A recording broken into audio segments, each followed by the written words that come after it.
सरपंच संतोष देशमुख हत्या प्रकरणामध्ये विधानसभेपासून बीडमधील विराट मोर्चामध्ये सगळ्यांच्या निशाण्यावर असलेलं नाव म्हणजे वाल्मिक कराड आणि हा वाल्मिक कराड लवकरच शरण येणार असल्याचं कळतंय। संतोष देशमुख हत्या प्रकरणी वाल्मिक कराडच मास्टर माइंड असल्याचा आरोप सर्वांनी केलाय। वाल्मिक कराडचे धनंजय मुंडेंपासून बीडमधील अनेक राजकीय नेत्यांशी लागेबांधे असल्याचा आरोप होतो। अधिक माहिती घेऊया, आमचे प्रतिनिधी आफताब शेख सध्या आपल्या सोबत आहेत। आफताब, वाल्मिक कराड शरण येण्याची शक्यता सध्या वर्तवण्यात येते आहे, काय नेमकं घडतंय या बाबतीत?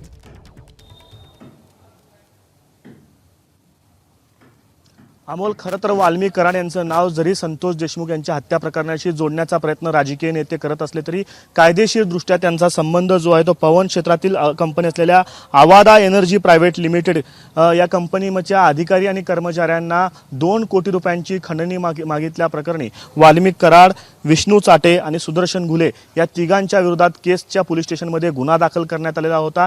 व खंडणीचा हा गुन्हा दाखल झाल्यानंतर वाल्मिक कराड यांच्यावरती विधानसभेपासून बीडच्या कालच्या मोर्चापर्यंत सर्वत्र टीका होत होती। खरं तर या सगळ्या संपूर्ण प्रकरणामध्ये जर बघितलं, अनेकांना चौकशीच्या फेऱ्यामध्ये सीआयडीच्या फेऱ्यांना सामोरं जावं लागतंय आणि सीआयडीचं पथक ज्या पद्धतीनं तपास करत आहे, वाल्मिक कराड यांची बँक खाती गोठवल्याची माहिती देखील काही वेळापूर्वी सूत्रांकडून आपल्याला मिळाली होती। मालमत्ता जप्तीसाठीचे कायदेशीर प्रयत्न देखील आता सीआयडीच्या पथकामार्फत केले गेलेले आहेत। त्या आणि सोबतच वाल्मिक कराड यांच्याकडे कोणताही पासपोर्ट देखील नाही आहे, त्यामुळं या प्रकरणामधून किंवा परदेशी पळून जाण्याचे मार्ग देखील वाल्मिक कराड यांचे बंद झालेले आहेत। त्यामुळे या सगळ्या प्रकरणाची आता व्याप्ती बघता वाल्मिक कराड हे स्वतःहून पोलिसांच्या स्वाधीन होणार असल्याची माहिती जी आहे ती सूत्रांकडून कळते। पुढच्या 24 ते 48 तासामध्ये वाल्मिक कराड स्वतःहून पोलिसांना शरण येण्याची माहिती जी आहे ती सूत्रांकडून आपल्याला कळते। अर्थात या मैत्रीला कोणताही अधिकाधिक दुजोरा जरी नसला तरी तशा पद्धतीनं हालचाली ज्या आहेत ते होताना आपल्याला दिसत आहेत। त्यामुळे वाल्मिक कराड स्वतःहून पोलिसांच्या शरण येतात का हे पाहणं तितकंच महत्त्वाचं ठरणार आहे। खरं तर